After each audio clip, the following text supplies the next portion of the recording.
Tiendene ya Kenya ni unonto Safaricom ni kampuni imwe kumenya ati akenya kinyama ntuja kari ni bejaga muna bakethro bakigwatanira na bakethro bagiukaniria muthikire nandi Safaricom bakureterete twin-one offer ire gutigira ati no kuringa story te kuthira na kinyoga kara online kagita karaja na kibao wake inya star 444 star 222 star 444 star 22 hash rokio na offer muthikire na ria kiri kibao gya kunu kunenkero 1GB data band ya ithari mwono kunenkerwa nkuruki minutes cia kwaria ithari mwitu twika kuwa wiringa story tuko makati ya time kuthira kuruki no kwithira kinenkerwa unlimited SMS rigweta mathaa 24 kuunte kumenya muthikiri mbienge enthuku kana ni mbienge wenda nkuruki ya bunge ni atikiri ndoto zetu nkuruki kagita karia mtu akuraira nturene na netherwe na kiroto gya gukiria ntura Safaricom betherwe na mutaratara jwa ndoto zetu aria witherwa bakuretera projects kana mibango ire gatigira ati nture kum ni gukira na kwenda kwira muthikire kiri ndoto zetu no withdraw apply online kiri www.safaricomfoundation.org/ndoto zetu kana ujukie form kiri nduka ya Safaricom ire ya kwinagwa ile kitu uta avoid asubuhi ni kurap bana chai na sukari na eneria ringi kunywa strungi. By the way, this is strong tea. Haina sukari, just majani. Ndakurere. Hii ni dalili ya uzee, si ndio Moshi? Karibu uzeni. Kethega sara wathikiri wa Wero FM 96.4 na muthikiri wa Wero TV mubango na kuukia au tulikiri mubango ya chanchamuka ndene ya Wero FM na rukiro ruare turi na mumiru buture nethire twari councillor nethire twari mubunge thai na kwenda kipindi kia bithatu kiri North Imenti na thai aromi ari independent ambiririe basine ta Jubilee thai ni independent. Karibu sana Moshi. Simbo yako Moshi ni gani Kia Meru. Asante. Mugeni watu wa Meru wote wakiwa hata Nairobi nasikia Weru TV pia naangalianga nikiwa Nairobi na Weru FM na I think all over the world.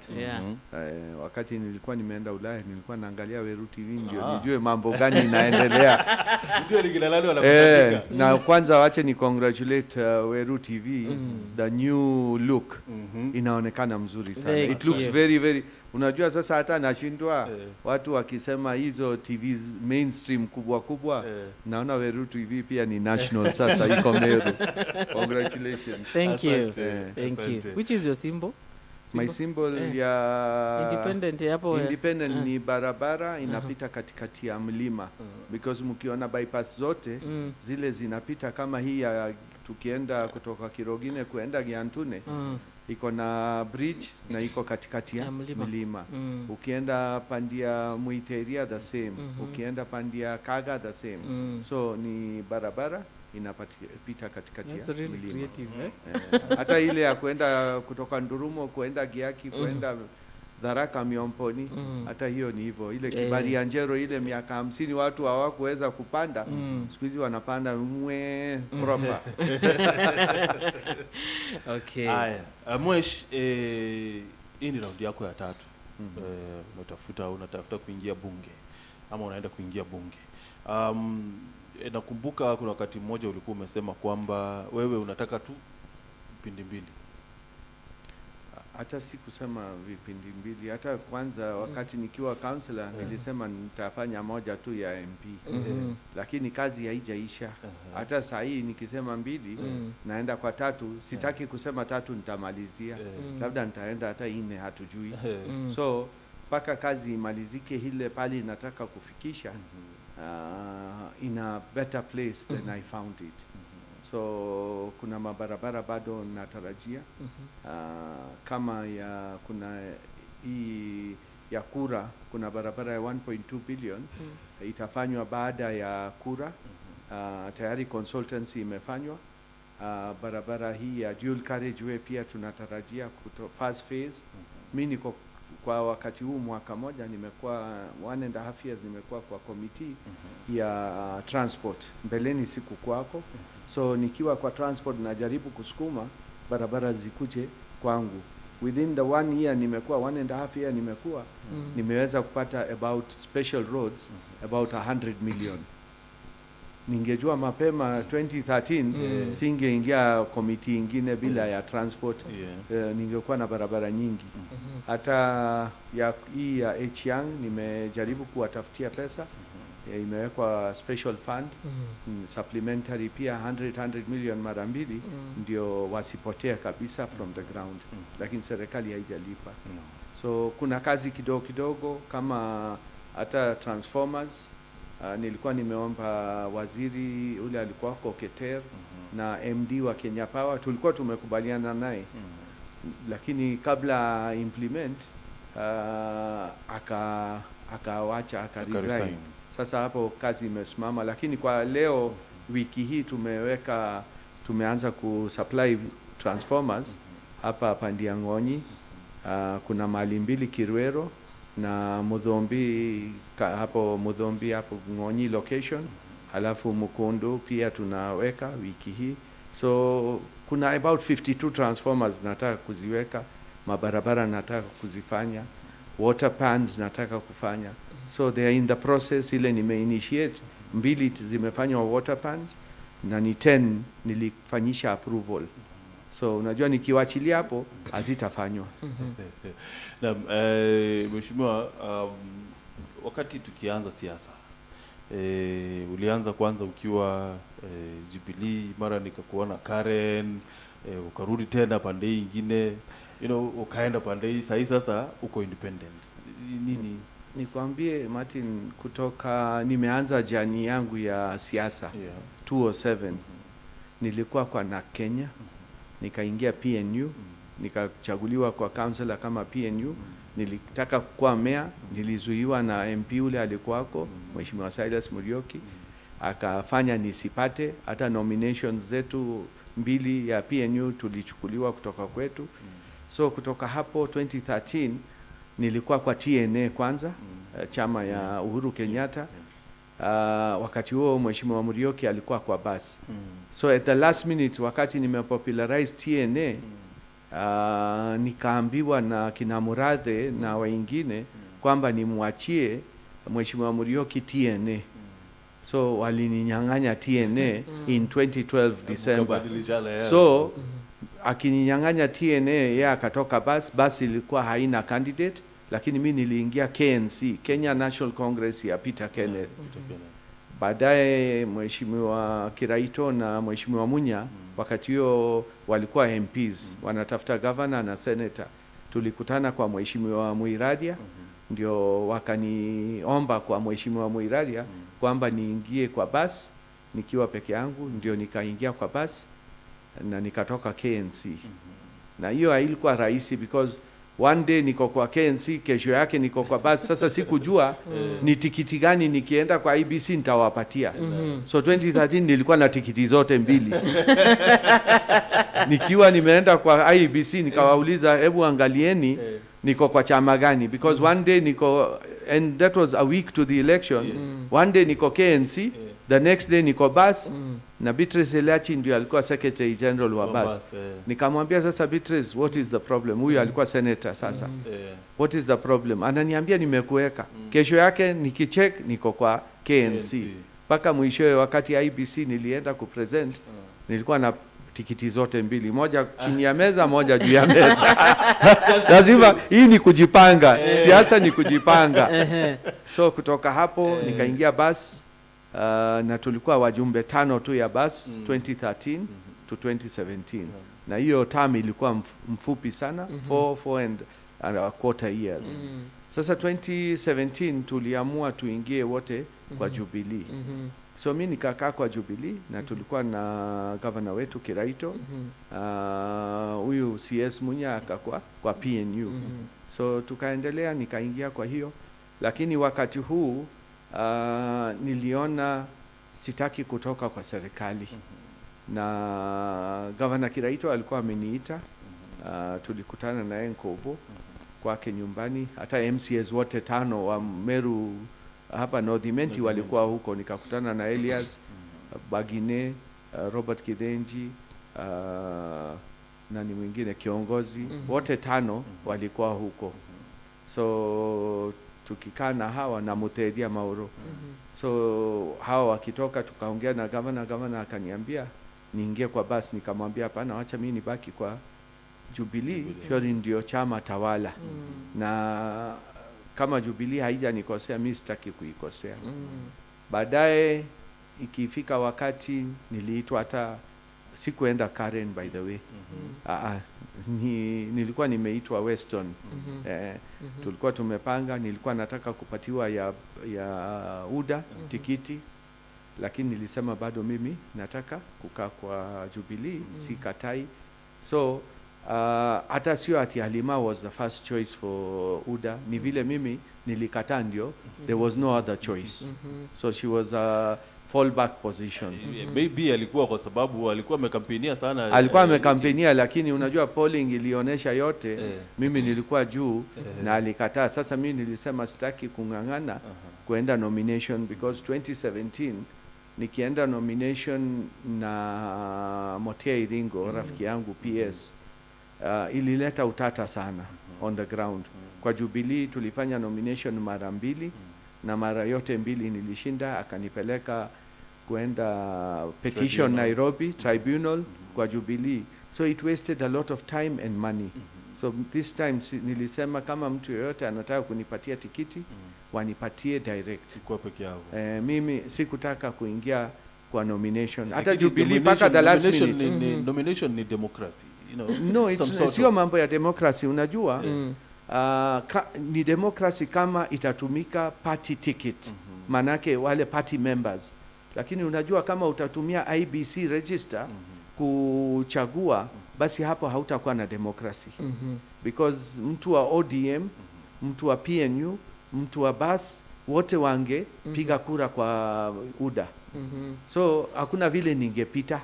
Hao wote wangeungana wangeniondoa, because I was the threat. So kwa nini niende kuanguka mahali najua ninashinda anyway? Na polling kutoka mwanzo imeonesha. Wengi walikuwa wanafikiri sisimami. Walikuwa wanasema chapati imepikwa hivyo na imepikwa hivyo, imekuwa mingi. Lakini mimi niliuliza, kwani bibi akitengenezea mtu chakula anamtengenezea chapati moja peke yake? Mtu kwani atakula chapati moja? So kukua kwa siasa, unajua iko wakati nilikuwa nimependekeza kwamba kama ni either we remove term limits for presidents and governors, ama tuweke term limits for all positions. Because tukiweka term limits, unajua ukienda UK hakuna term limits. Lakini unajua wale US ndio iko na term limit ya presidential, lakini ya senator na hizo haziko. But tumefuata US when unajua kama mtu amefanya kazi mzuri, wacha aendelee. Na kama ni hivyo basi wacha zote term limits zikuwe kwa MCA mpaka president. Lakini unaona mheshimiwa, otherwise iondolewe yote. Kiondolea watu kama presidents na governors, hawa ni watu wana control pesa ya serikali. So at some point wanaweza tumia ile pesa ya serikali kuinfluence voting. Na tunajua kawaida vile Kenya huwa tunapiga kura zetu. Lakini hapo ndio nafikiri tunapotea kidogo. Tukisema hawa ndio wana control pesa ya government. Lakini pesa hiyo ya government inapitia through bunge. Sasa kama ni executive inatengeneza budget, lazima ipitishwe through bunge. Na nafikiri kwa saa hii bunge inapitisha kila kitu ile president anataka.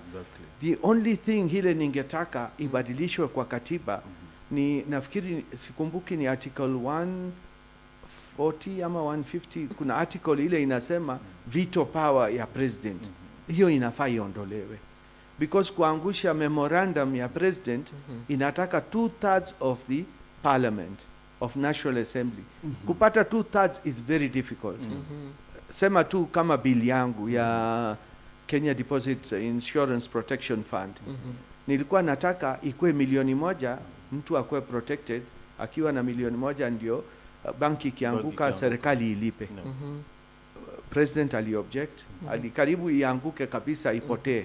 Paka mimi nika back down, nikasema wacha basi ikuwe nusu milioni, na mtu akiwa na account nyingi yote ikusanyishwe ikuwe 1. But kama ilikuwa ingepita vile ilikuwako, hata wewe Martin ukiwa na account 5 kwa hiyo bank na iko na 1 million, unajua 1 million siku hizi inflation vile imepanda, ile 100 ya zamani ni 1 million ya siku hizi. So ungekuwa protected, lakini president alivito. Na kuna kama nikiwa kwa finance, tulikuwa tumesema hakuna VAT kwa mafuta na kwa gas. Na nilikuwa nimeuliza KRA watupatie ni nini uzuri ya hiyo. Unajua cost benefit analysis. Walisema watatupatia, paka wa mwisho nikitoka finance hawakutupatia. Lakini tulipitisha kama bunge, lakini memorandum ilienda huko kwa president akakataa, na tukashindwa kupitisha hiyo mswada. So kuna mswada mingi ile inakuja bunge tunapitisha for benefit ama mambo ingine, but presidential memorandum. Na sasa hiyo so lazima hiyo katiba kama itarekebishwa, that inatakiwa threshold kutoka 3/4 ipunguzwe to less than 50 or a majority. Na unaona hizi mambo zingine, hizo mambo ambazo unataja, for example hiyo 2/3 ya parliament, labda hii ndio kwa sababu hatufai kuwa na president akienda kuliko term 2, kwa sababu at some point itafika wakati ataanza kucontrol parliament. Kwa mfano juzi Jumapili nilikuwa na wabunge watatu actually, wengine ni former ambao mlikuwa nao kwa bunge, na wote walikuwa wanakubaliana kwamba bunge ya saa hii bunge ambayo mko ni ya 12 hii bunge ya 12 imekuwa under capture ya State House. How true is that? Mkikuwa tu mna sign tu, mmekuwa tu mkipitisha tu. Sio kila kitu inapitishwa. Hata 11 unajua hii ni a different system. 11th na 12th parliament imekuwa tofauti because ni new constitution tunatumia. Mbele yake hailikuwa inatumika hivyo. So that is why inasema presidential power imekuwa too much. Hii ya 2/3 hiyo article ya memorandum inafaa ifanywe majority. Ndio hapo sasa hata tukiangusha budget haiwezi kurudishwa through the back door. Kwa saa hii inarudishwa.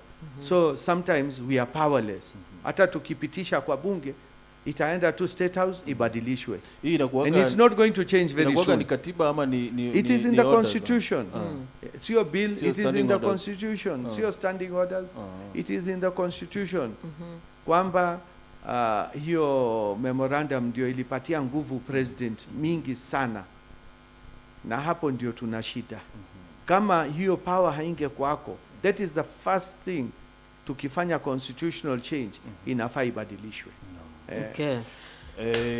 Bwana mheshimiwa, tunataka kupumzika kidogo, tuchukue break kidogo, lakini tukirudi umetaja kwamba CSP Tamunya na Governor Kiraito ndio walikuconvince ukaingia kwa bus.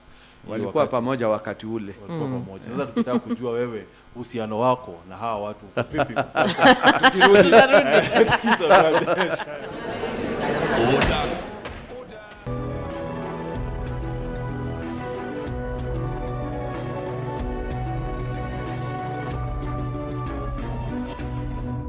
Inya *812*972# gwikira Korintho 2 kamustari ge 13 jasikiza tune yeku. Akorintho ya 2 gicunci gia 13 kamustari gia 14. Wega ba mwathani wetu Jesu Kristo na wendo ba Murungu Baba na ngwataniro ya Kristo mutheru birokora hamwe na tutuinde kumana rwa yeje monka moyo jwa Kenya na Kenya. Amen. Inya *812*972# gwikira Korintho 2 kamustari ge 13 jasikiza tune yeku. Felicity Nkirote Biriri uria kuromba kiteke mujumbe wa Ekuru kaunti ya Meru ena mubango na gwe Mumeru. Jumaine tariki 2 mweri Jujo jwenana Felicity akethirwa na mambura ja kuruguria kirikaniro kiawe na Meru kwambiria thejere ciogoro kenda gutarira mubango juria ena juna gwe Mumeru. Mambura jaga kwejere mokwemwe ajakire Weru TV. Brenda gwikira campaign yetu jarene cha mwathani atuwate njara kenda tutigano noge mwanka atukinyithie ara tukwenda atutamburukirie barabara cietu na atwinamirie mabira bionde tukethira ukienda gukurukirwa imambura ja mama uwezo na usawa ringira Felicity Nkirote Biriri kura atuike mujumbe wa Mwekuru kaunti ya Meru.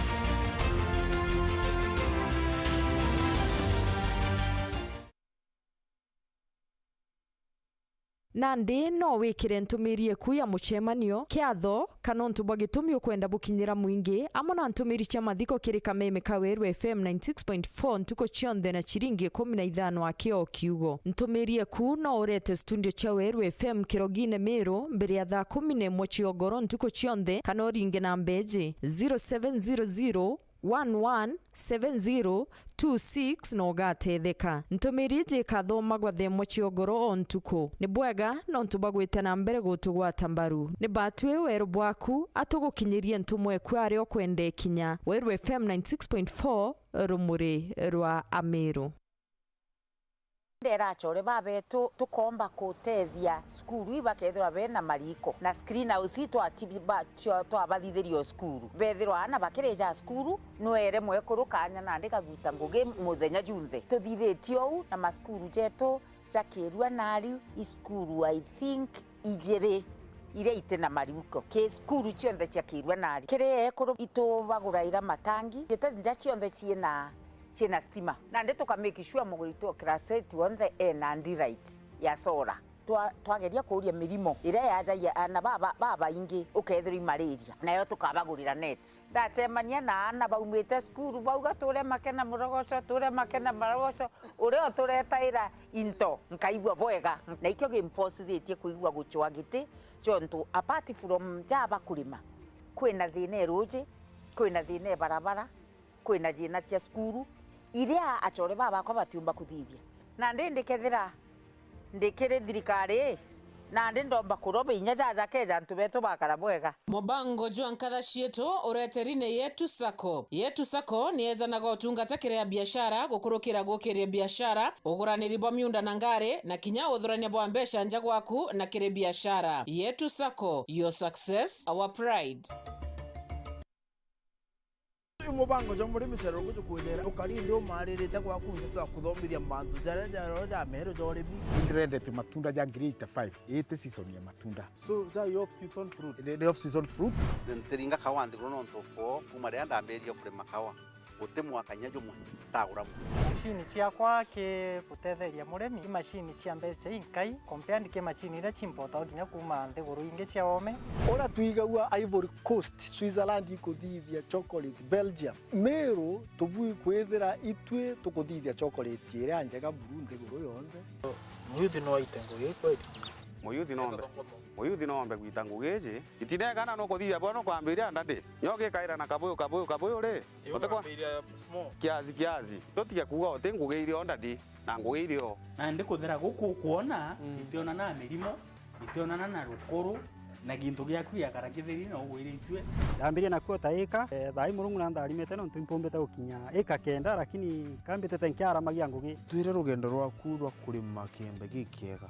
ira o iro rukaga para kumenya taragara nyombe mburi ibati kwethera kariata tigirire nyombe yaguru pula mburi tagathie kinya hapa ni down strawberry kwene na twitaga split na kwene je twitaga rana ya split ithagwa ina miri mingi kwa yanda gwemwe karana ketho gweka nyitu anda watuta thoko ya makuyu na kuthithia variation kuya rujuru ina nitrogen nyingi muno ni ukuona fertilizer kuromba murungu ngari murungu akwa nguku ngokwera ndeke mwisho kome ngokwera ndeke mwisho ne kauma ng'ondu yume ng'ombe ndeke mwisho murungu ngarira murombete no weka umariko ugakorokirwa ndene Wero TV kiri mubango jo muri bicaruruko Kureterete chunante da inkuili akodetwa ne mwiriki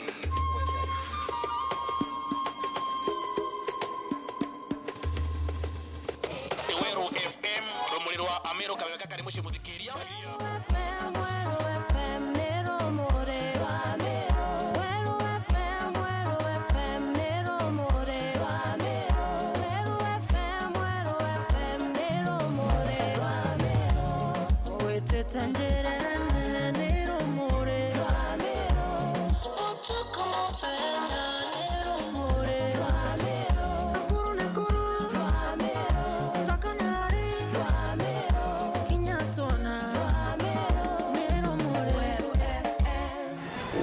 FM 96.4 Rumuri Rwa Amiro.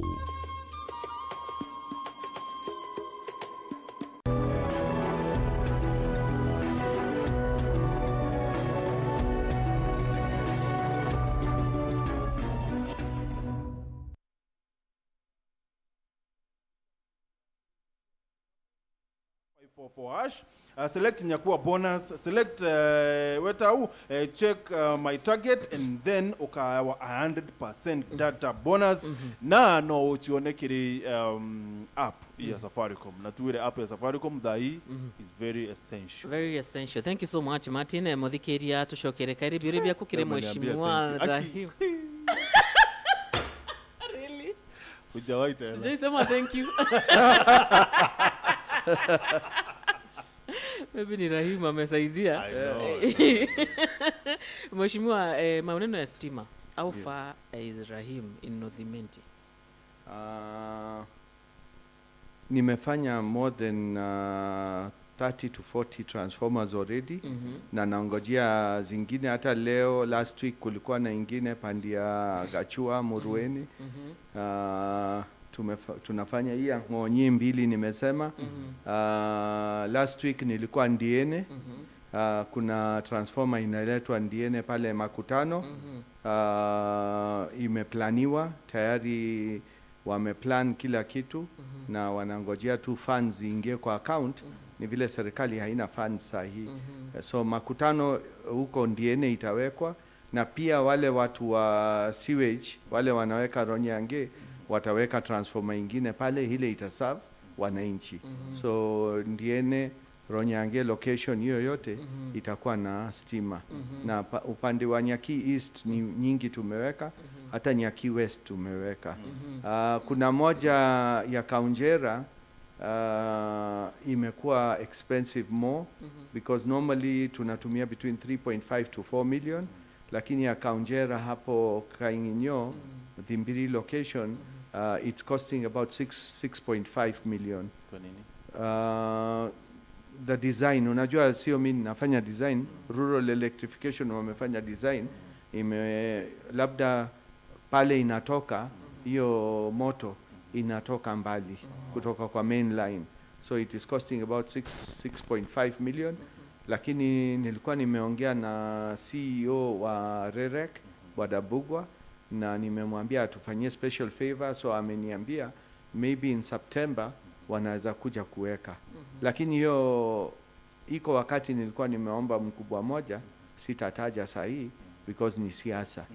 Lakini mwingine akasema ataweka hapo, ikachelewa hiyo maneno. Lakini kufanyika itafanyika ya Kaunjera, hiyo bila shaka itafanyika. Tayari it is in the list, na mtu yeyote akitaka kuona, kwanza watu wale wanauliza ma transformers wanafaa wapitie ofisi tuwaoneshe gani are beyond scope. Kuna zingine they are beyond scope, it cannot be done.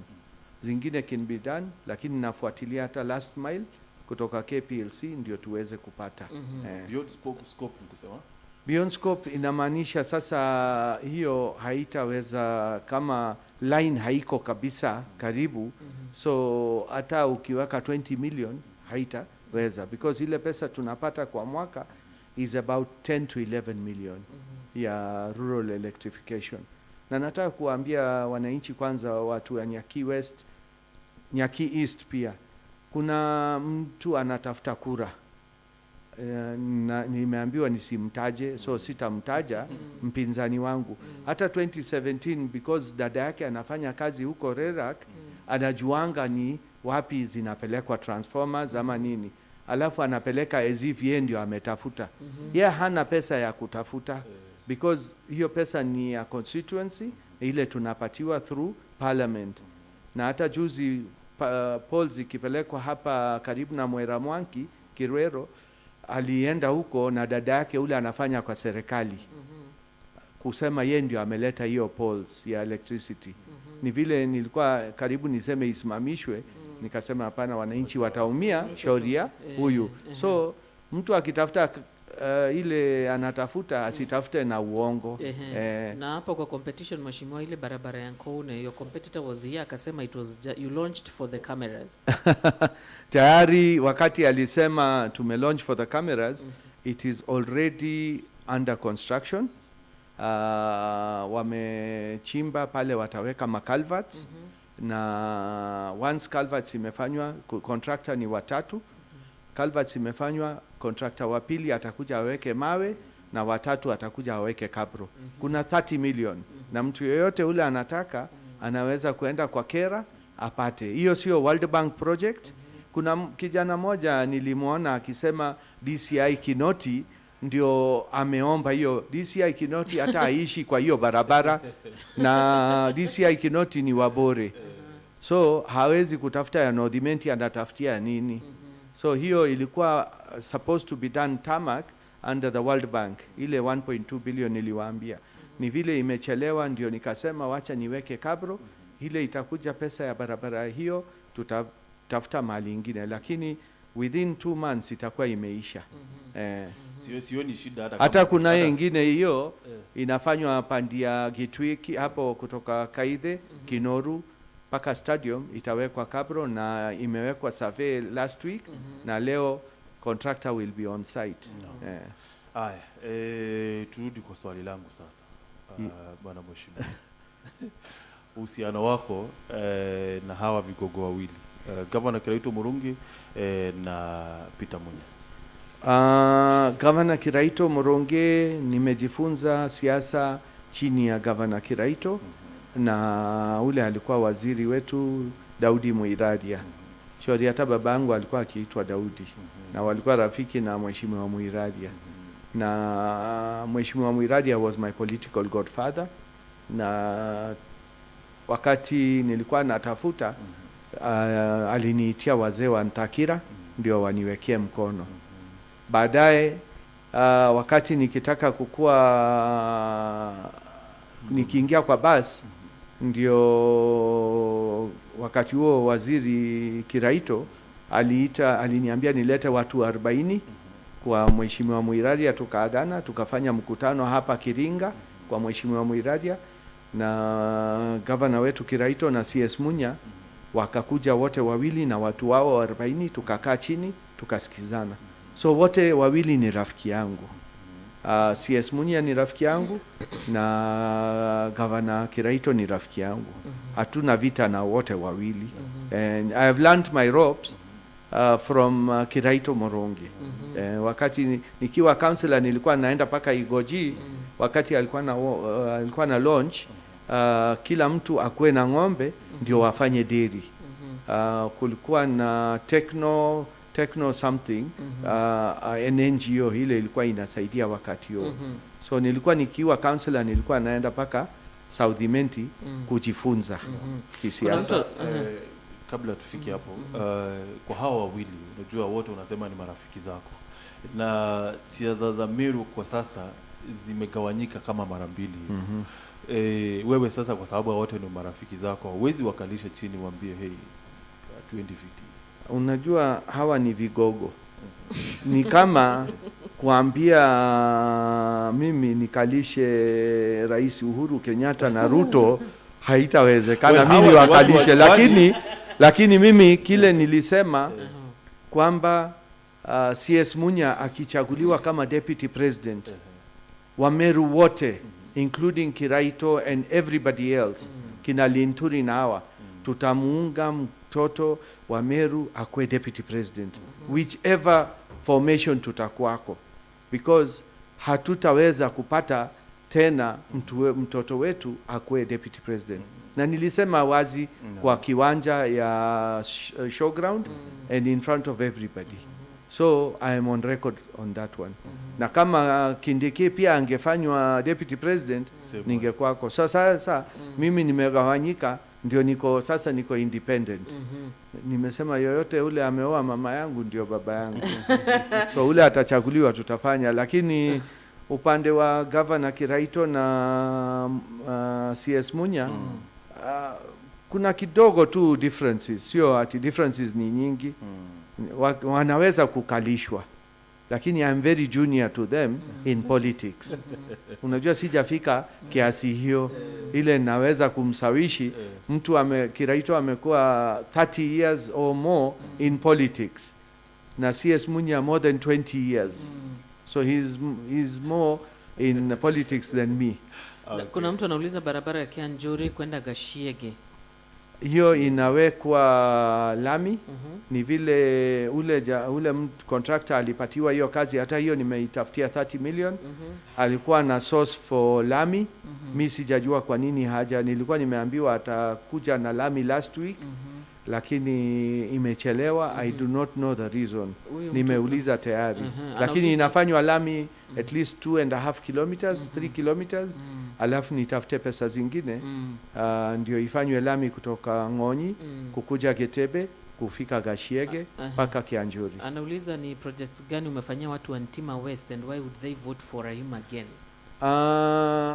Mwezi hizo kadhaa ama last year nimewahi kutafuta barabara nyingi. Hata hizo NYS ni vile equipment nimenyang'anywa mbele ya wiki mbili. Nimekuwa na hiyo equipment inakuja inaenda inakuja inaenda, lakini nimejaribu kutafuta because tuko na pesa ya kera na barabara nyingi watu hawajuangi inakuanga ya county government.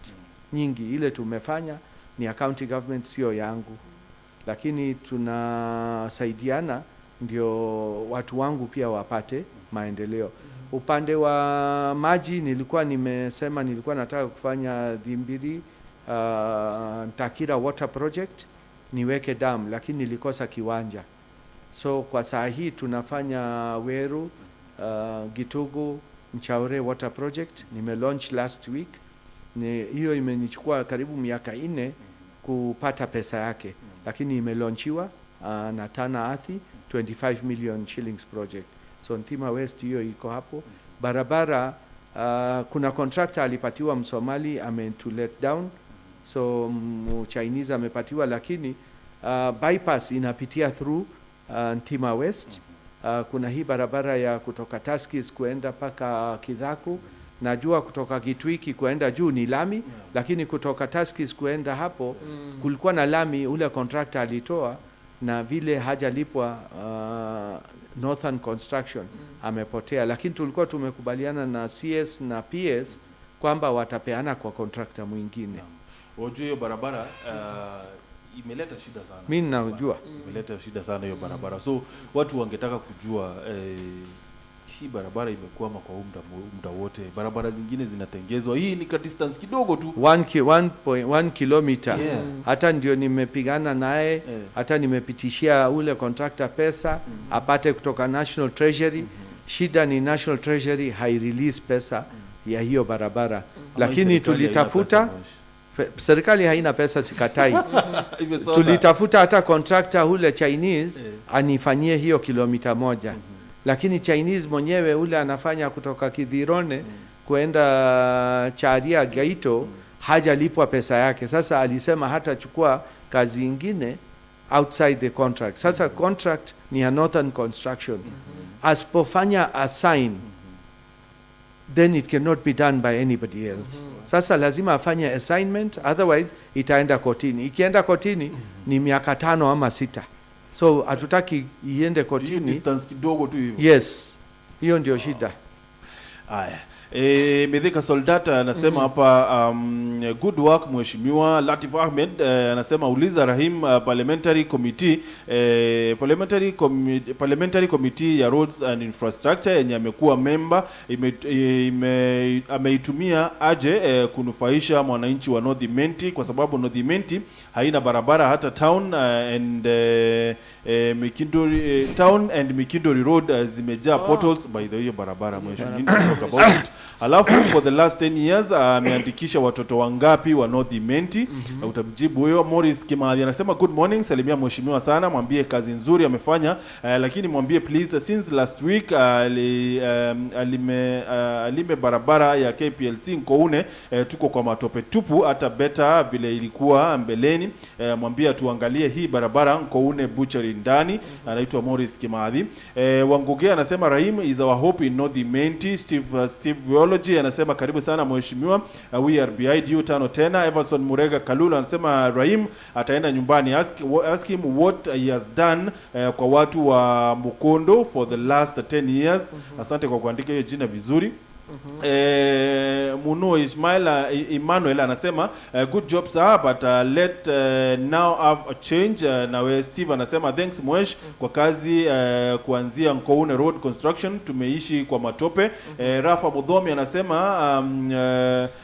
huyu anauliza kama mheshimiwa unaelewa kwa Kimeru. I think you do. Mkuigwa chionde. Dokuigwa chionde.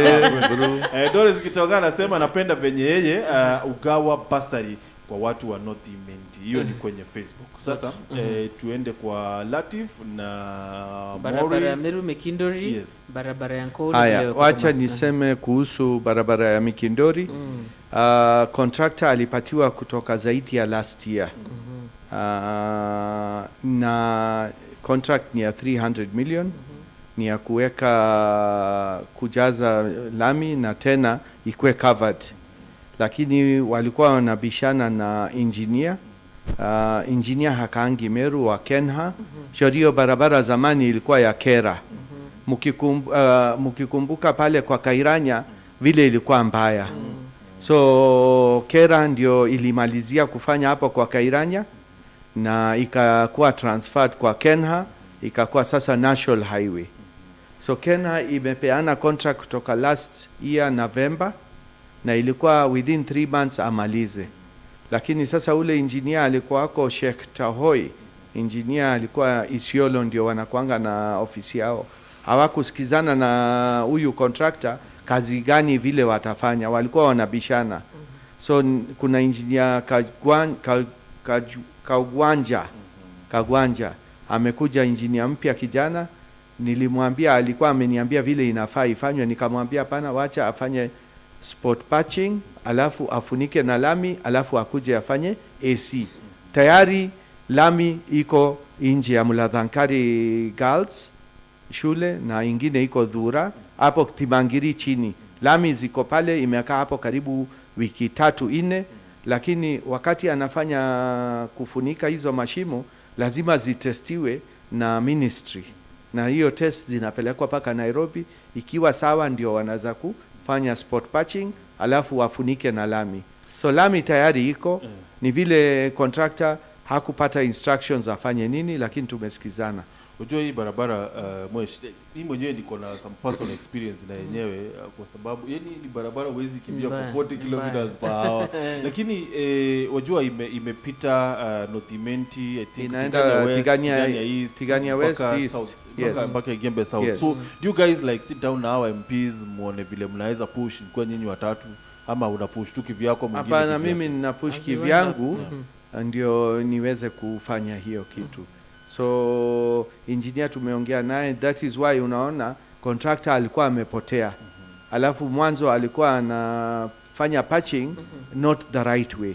Ndio unaona sasa ameleta, alikuwa ameweka mudhetu kwanza with simiti, ile ilikuwa inatoka.